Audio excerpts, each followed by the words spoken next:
Welcome to TYTSports, Francis Maxwell here. We're going to break things down and the analysis with the United States in their Group G.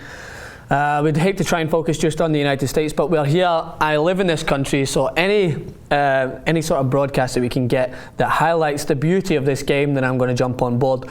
Just been given a stat by Jason over there that the game, Jason, it was one of the highest rating games since, which beat last year's World Series. It got a 9 rating, and that doesn't include Univision, which I know is broadcasting all the games, and the free streams. You can go online, but that was also a better rating than the World Series got last year. Wow.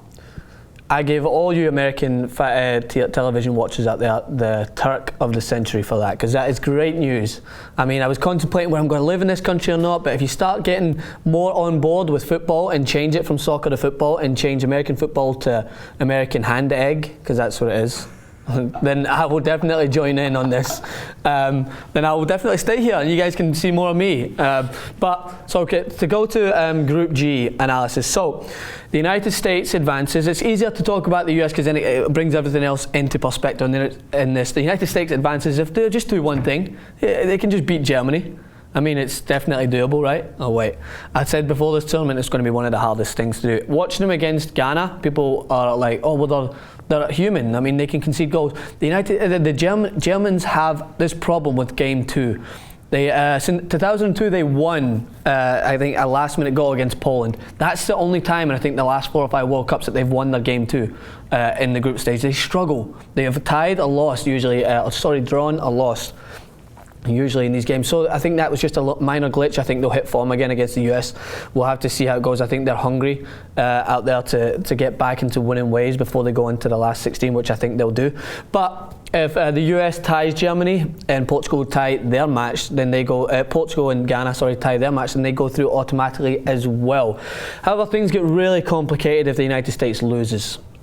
They lose against Germany and Ghana and Portugal do not tie, then things become, it comes down to the tiebreakers, goal difference and stuff like that. So if Portugal win the match, then I think they need to win the match by more than, what was it, Jay? I think it was more than 4 goals.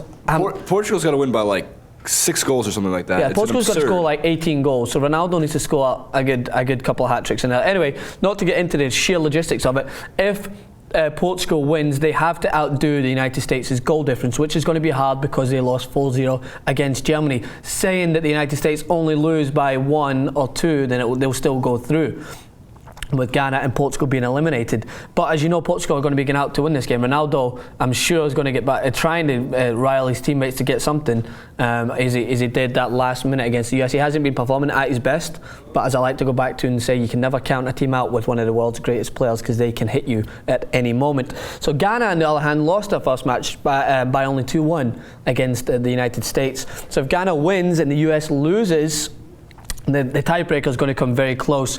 It will come down, if the goal difference is similar, it will come down to total goals scored, which depends on who loses by more and who wins by more. So I mean, I'm getting a headache actually thinking about this already. It's just, there's so many scenarios out there. If I'm going to give you my prediction, I think that Germany will beat the United States by 1 or 2 goals. The United States have been playing very well and defending well. They need to hold it together, but I just think Germany are so frightening when they get into their groove going forward. We'll see how Müller can play or not, because he's been a huge part and he got a horrible gash on the side of his head on the last kick of the ball against Ghana. But the ever so experienced closer who just keeps coming back from I think it's like his 10th World Cup. I don't know, he just keeps coming and scoring. He's prolific for Germany, so he'll be one that you can't give a yard of space to either. So my prediction is that Germany will win by 1-2, but I think Ghana and Portugal, I think that Portugal will win it by only 1 or 2 goals, and I think that the United States will still go through. It's all about damage control. I think they need to park the bus, have as less amount of goals conceded as possible, and just keep the fingers crossed. Maybe hit them on a counter attack and grab a goal or 2. But I think that there's a lot of confidence going into this game. I think they still will go through, but you never know what happened in this World Cup. Thanks for tuning in.